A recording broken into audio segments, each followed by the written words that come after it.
Now, the world is a special place, obviously, because you live in it.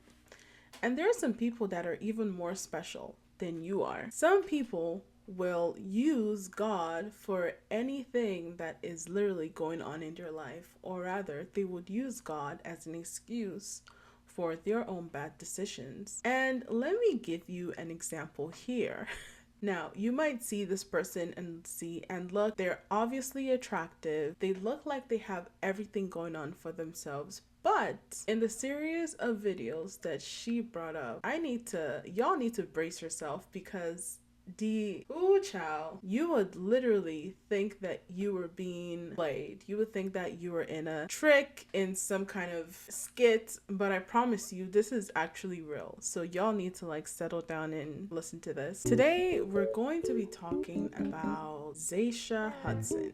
Now, according to her, she's a marriage and faith coach, and honestly I want y'all to just listen to this because I'm telling you that I was in shook for the first couple of videos that I watched. I am shooketh. So the first video that she posted was a story time, and I think it has like a 3-part or 4-part video to that of how God restored her marriage after infidelity while she was pregnant. So we do have to watch this because I need y'all to see this. I'm telling you that people will use anything. People will use God to explain the stupidity that they are putting themselves in my own opinion. So 2018, when my husband and I first separated, once we got back together, I ended up getting pregnant. Honestly, it wasn't really the best time because we were trying to work on our marriage, rekindle our intimacy, and now we have to also worry about having another baby.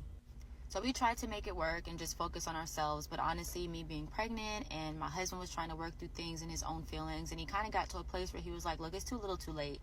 And he let me know, like, look, I just can't do this anymore. First sonogram that I got, I sent it to my husband and he didn't even respond. Like, that's how clocked out he was of our relationship. And it wasn't until I want to say like a month or two, maybe 3 months later, that I found out that he was talking to someone at his job and they were in a relationship. For the whole duration of my pregnancy, he is with that woman and we have not communicated at all. No calls, no texts. He doesn't know anything about the baby. I don't know what's going on outside of like when I have conversations with his mom and his mom is kind of telling me things. I'm believing that God is going to restore us, that he's going to change things around.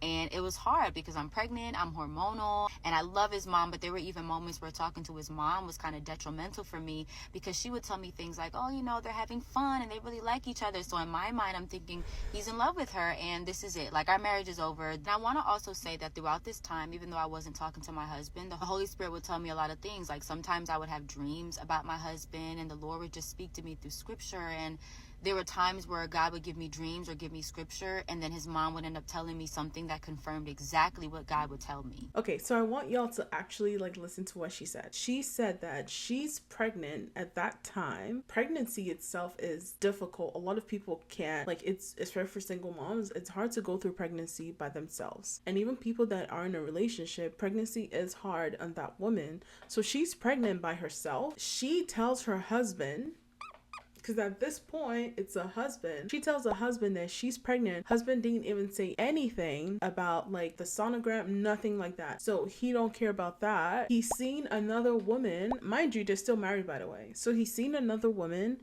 outside of the relationship, whatever is happening in the relationship. I don't know what's his business in going seeing another woman that he works with. And then she's talking to his mom and the mom is literally telling her that, oh yeah, they're very happy. He's just doing whatever he wants to do. I think he's really, really happy with her. I'm pretty sure like every single thing that she talks with the mom about, or like the mother-in-law literally goes back and talks to the so-called husband about it. And yes, prayer is good. But here's the thing. There's something called confirmation bias, okay? And I feel like a lot of Christians go through this, and not only Christians, but like people, like religious people. A lot of people in religions go through this, and honestly, that's how these fake pastors and this fake priests take advantage of, because they're looking for that confirmation bias of what's going on in their life. And that is another topic for another conversation. And ma'am, you're telling me that he is okay with leaving you pregnant by yourself? A bum. That's what he is. A bum. This is throughout the whole pregnancy, by the way. So she goes on to say that he left her alone like throughout the whole pregnancy. She was talking to his mom about some things, and the mom's literally going back and forth and being like, oh yeah, they're happy, they're this, they're that. Him and his new girlfriend that he met at work, throughout the whole 9 months of her pregnancy, he didn't even talk to her, didn't speak to her, didn't even like do anything. Talk less of like be there for her, like buy her groceries, whatever it is. And I believe she was also with her own parents at that same time. So she goes on to say that there's this one time when she was praying, one of the sermons that she was watching, the pastor in the sermon said that God was going to do something for her in 3 days. The first day comes around, nothing happens. Second day comes around, nothing happens again. Third day comes around, and then I think the third day in the night, that's when she started having contractions, and that's when her whole water broke and stuff like that. Like I said, she's living at her parents' house at this point. Once she gets into labor, the mom's taking her outside of the house. She sees her husband's car that's parked out of the house. He's in the car. He hasn't left. Nothing has happened like that.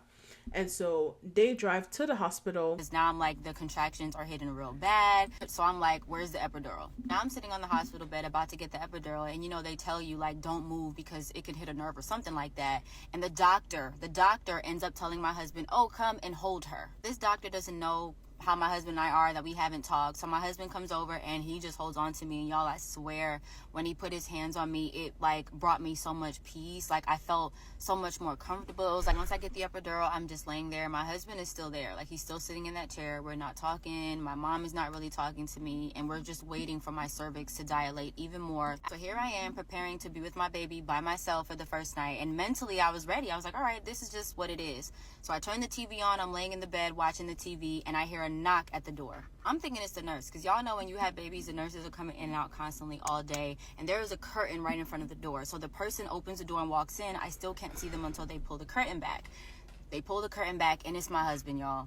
And not only is it just him, he has a bouquet of flowers in his hand. So I am completely shocked. He walks in, he sits on the bed in front of me, and for like 30 seconds, we're just looking at each other, just silent. He hands me the flowers, I take them, I put them on the table, and we're back to silence again. So he starts to talk to me. I remember specifically what he said he was doing before he had got to the hospital.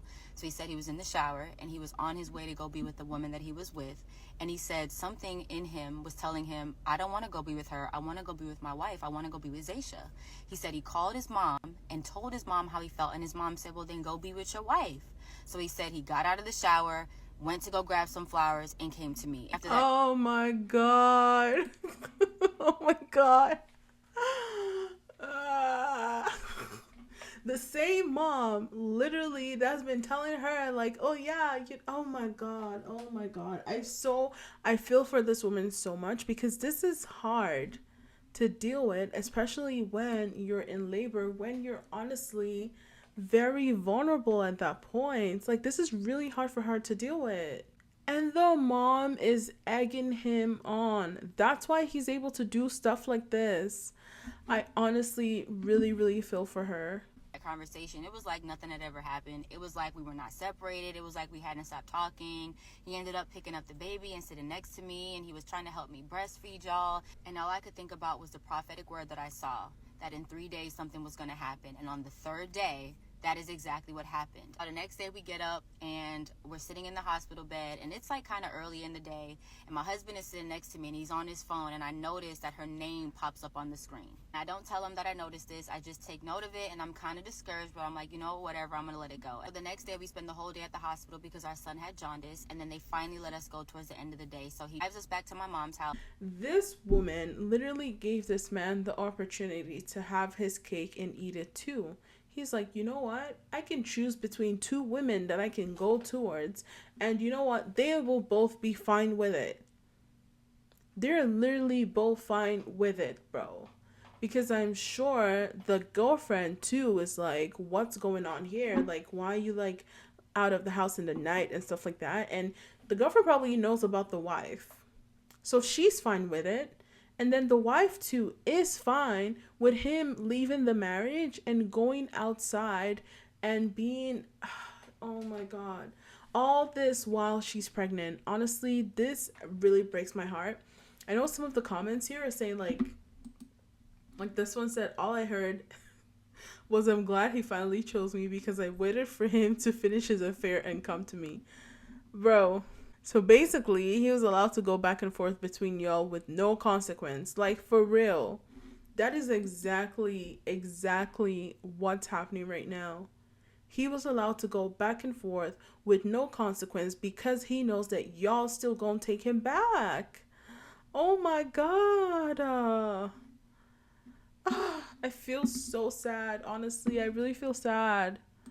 But she goes on ahead with like the whole stuff that's going on, and she ends up taking him back. I don't know. She's kind of, in my head, I feel like she's kind of using like, I feel like she's using the Bible to basically make excuses for this man's infidelity. Even the Bible tells you that a man should not disrespect his wife.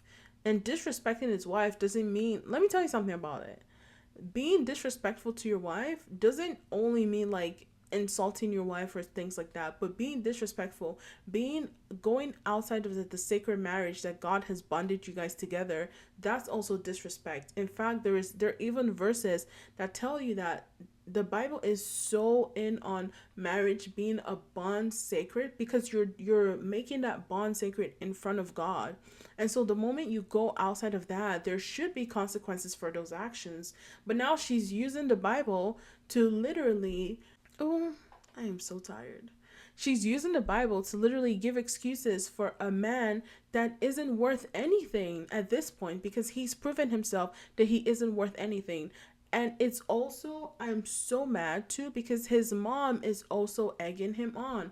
Like the mom literally telling the wife that him and his girlfriend are happy. And then he calls his mom and says, "Hey mom, I want my wife back." And the mom's like, "Yeah, just go get her back." What in the, oh my God. He's upset. I don't understand why. And a couple of days later, he reaches out to me and says, "Hey, I want to come get our oldest son to bring him with me to my mom's house to spend time with my family." And I was like, okay, great. And yes, I was kind of worried that he would be around that other woman because I didn't want my son to be around her. I didn't really know her like that, but I put my trust in God and I believe that, look, if anything is going to happen that is not going to benefit my son, I know that you would stop it and you're not going to allow it. So I'm going to just trust you. So later that evening, I'm watching a video again on YouTube, this woman that I trust, and she's talking about what it's like when you are married and separated and what you're supposed to be like when your husband comes back. Basically being like the prodigal son's father and just having open arms. She was saying that we need to be compassionate and showing mercy and being gracious, and I knew all of that, but as I'm listening to it, I hear the Holy Spirit tell me, when he comes back, give him a hug. I'm terrified, y'all. I'm terrified because, again, we're not on that type of time. We have not physically touched each other since he was in the hospital with me, holding me for the epidural. But again, I was very obedient to the Lord. Whatever the Lord needed me to do, I was going to do it. No shame, no pride. So my husband gets here. Ma'am, I don't know who you think is telling you this, but I promise you, girl, it ain't the Lord. I promise you, it really isn't. And he walks in the door, puts my son's stuff in, bring my son upstairs, and he's still downstairs waiting. So I walk back down the steps and he's getting ready to leave, and I just hug him. I just wrap my arms around him and I hold him, and he's just holding on tight. He doesn't even let go. And as I'm holding him, I can feel that he needed it. I just knew that he needed it. And he says to me, "Well, what is this for?" Yeah, he needed it after going oh my God. He needed it after going back and forth towards two women.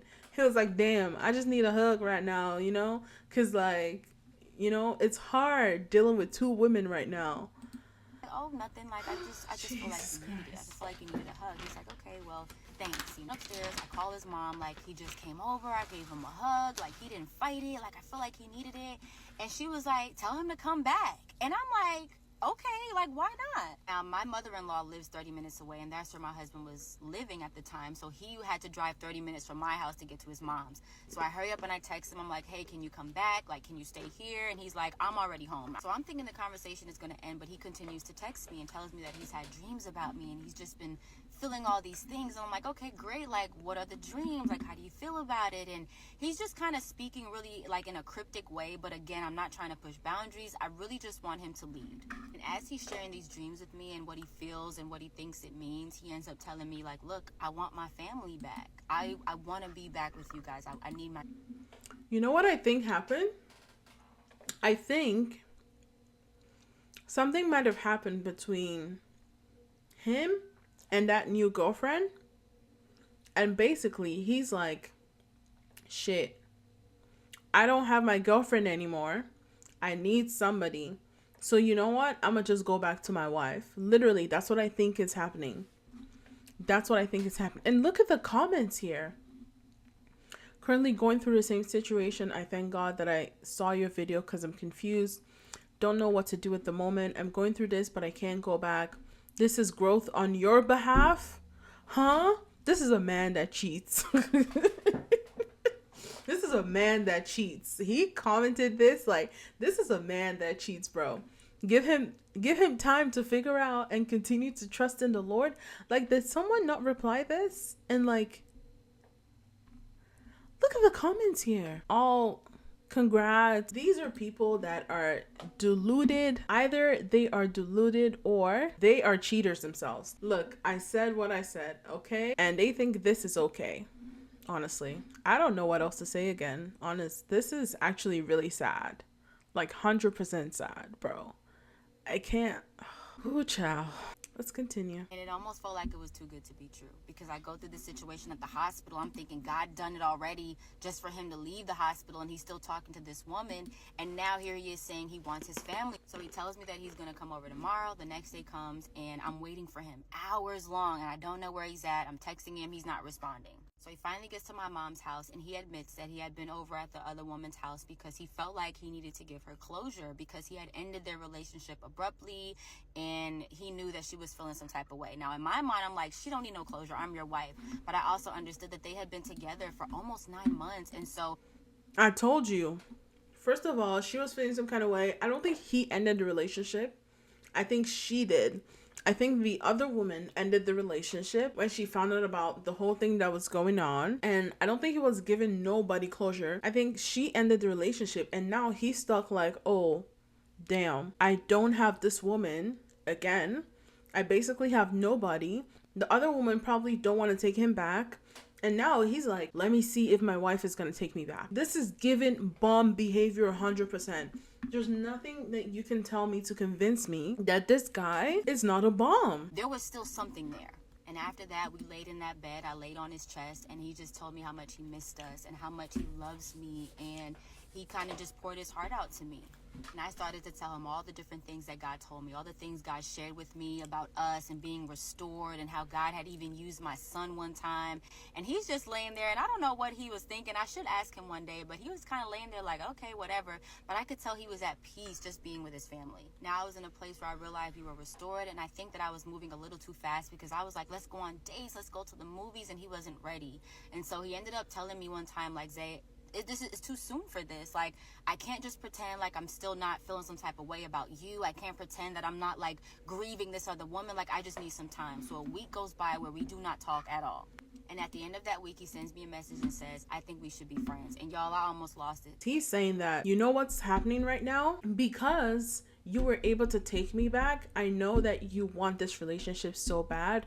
So now I'm going to be in control of this relationship. And I'm going to say that, you know, I'm still trying to grieve someone else, because I know you're going to take it. You took me cheating. Mind you, he was the one that left the relationship to be with another woman. When I left this relationship, you took me back. I cheated on you. You took me back. That is the utmost disrespect, honestly. Like, on the scale of disrespect, like, if this is the scale, it's like right here.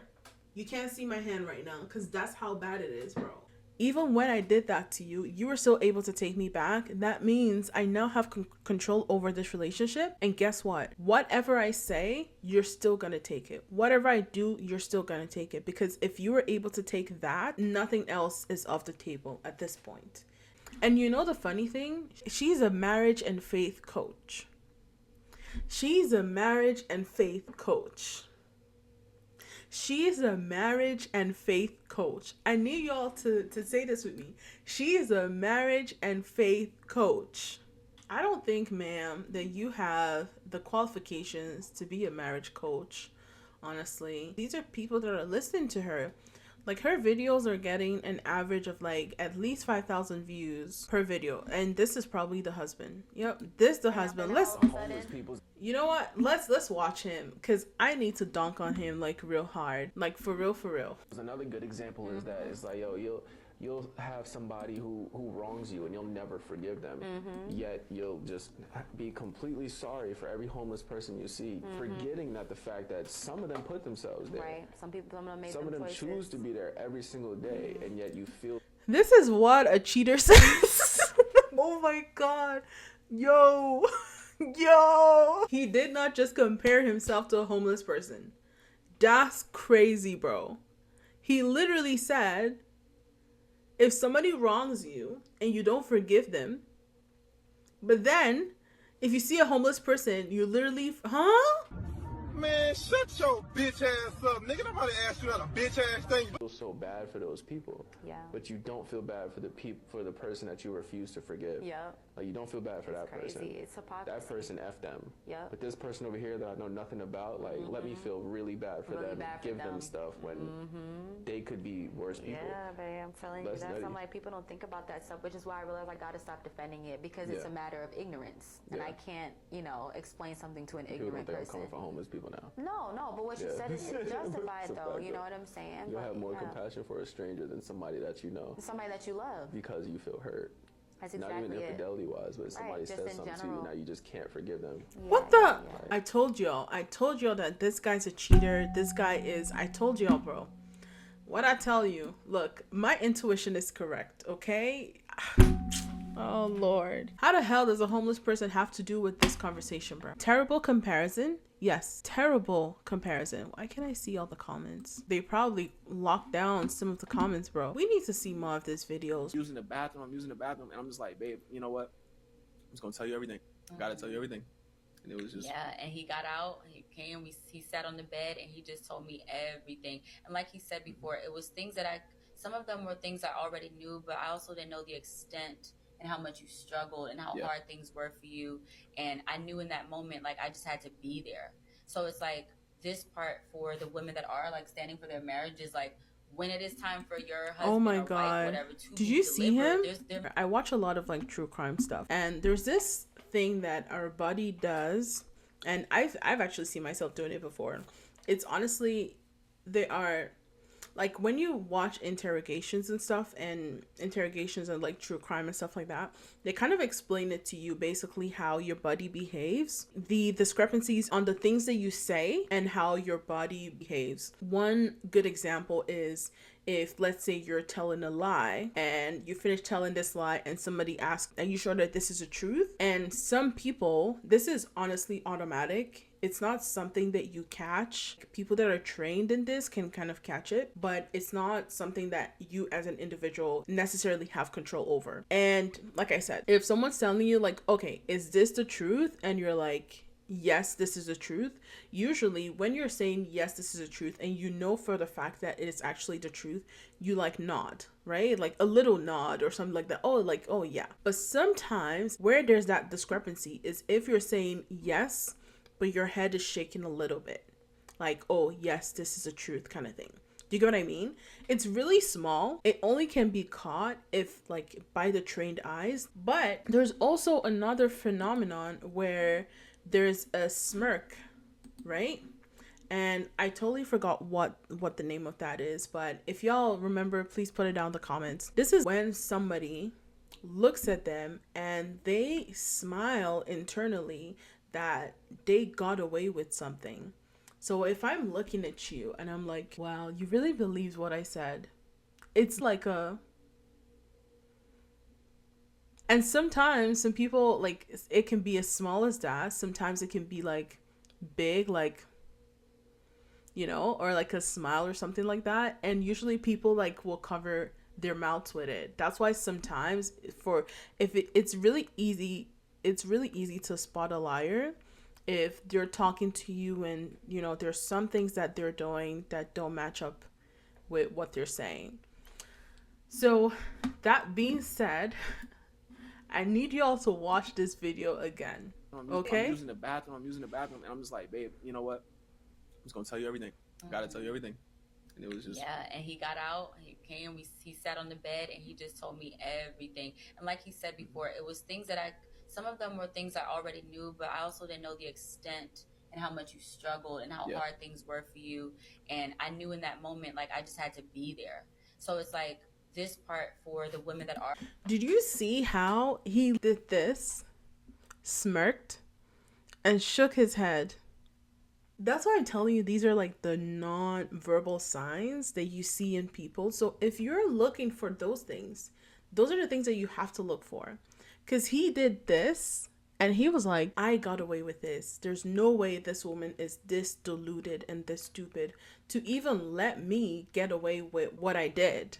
So that's why y'all have to be, oh my God. Even the comments are saying the same thing. When he looked at her and laughed, almost like he can't believe he got away with it. He laughed in her face. Ma'am, you gotta want better for yourself. I'm telling you that these people are crazy. That's all I have to say. God bless this woman, and also God bless her marriage. If you are having marriage problems, this should be the last person that you take advice from.